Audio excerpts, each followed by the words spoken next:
Taking a full look at weather now, Weather Authority Chief Meteorologist Dan Cianca. When you have weather like that, you're left in pieces. Your life is in pieces there. Yeah, unfortunately, that is one of the threats of tropical systems. Oftentimes they can spin up tornadoes, and that's on a far distant note to what's going on here on the West Coast. We've been dealing with heat. Things have cooled down quite a bit as we look at our current temperatures in the 60s right now around the bay. A few spots inland a little bit warmer, but not all that much warmer as high pressure begins to fade off to our southeast. The wind has been at it a bit today at 18 miles per hour in Hollister, 13 and solid at 18 in King City right now. But these are breezy onshore winds, and while the nose of these winds, so the beginning of them in the afternoon, can be dry as that air mass is dry, the reinforcing wind behind it slowly moistens as the cool ocean air makes it farther inland, so it actually sees that humidity on the increase, which is some good news as we look toward the fire. This is just moments ago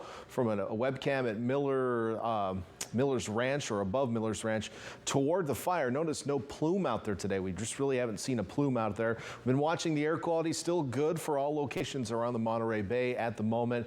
Again, not a lot of smoke today, but even with the smoke over the last couple of days, most of that has been above the low levels, which is what we're all breathing, that air coming in off of the ocean as opposed to coming down from the mountains toward us. So we're hoping to keep that air quality good. I do suspect that as we head into the day tomorrow, it stays that way. The rest of your night around the bay, we'll see an increase in low clouds, sunset 8:28 p.m. We actually, even though the summer solstice was yesterday, our sunsets will actually keep getting later for a couple more days.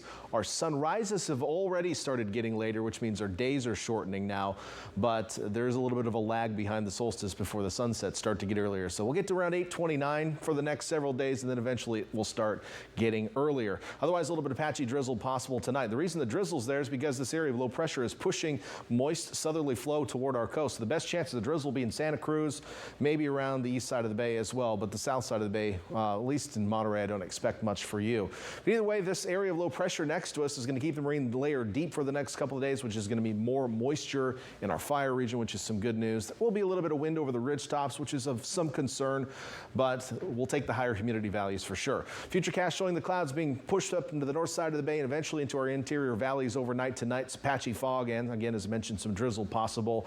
We're going to deal with this again as we head into the day Wednesday as well. But we'll clear out tomorrow in Monterey, probably Salinas, Santa Cruz. You may be struggling to get out of those low clouds as we head into the afternoon hours. And even Futurecast precip showing some moisture being wrung out of those clouds on the north side of the bay. So hopefully we can pull some drizzle out of everything. Temperatures tomorrow somewhat cool for this time of year after the heat we're talking about. Quite the ride, right? 60s across most of the Santa Cruz Mountains and down to the coast. 65 your high in Santa Cruz and in Capitola tomorrow. Watsonville coming back to you at 69. 70s though in Salinas, Hollister, San Juan Bautista. Marina tomorrow in the 70s, as will be Seaside and Monterey as you get a southwesterly wind downsloping off the very far northern slopes of the Santa Lucias.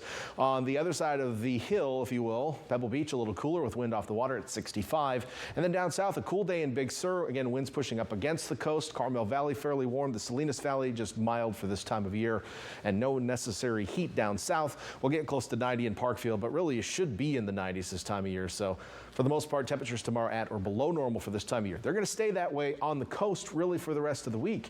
So we'll continue to see some low clouds, maybe not so much drizzle by the time we get to Thursday and Friday, but notice those temperatures a little on the cool side. Some June gloom in that forecast, I suspect, as we head toward the end of the week. And a little bit of an interesting thing here. Notice the temperatures on the coast don't budge much, but inland they certainly will. High pressure will build back in, and that's going to mean high temperatures back above normal starting Friday, and this weekend looking nice and hot with more triple digits for our far inland areas. I think this time on the coast, though, with a more stable marine layer, we're going to stay cooler and cloudier.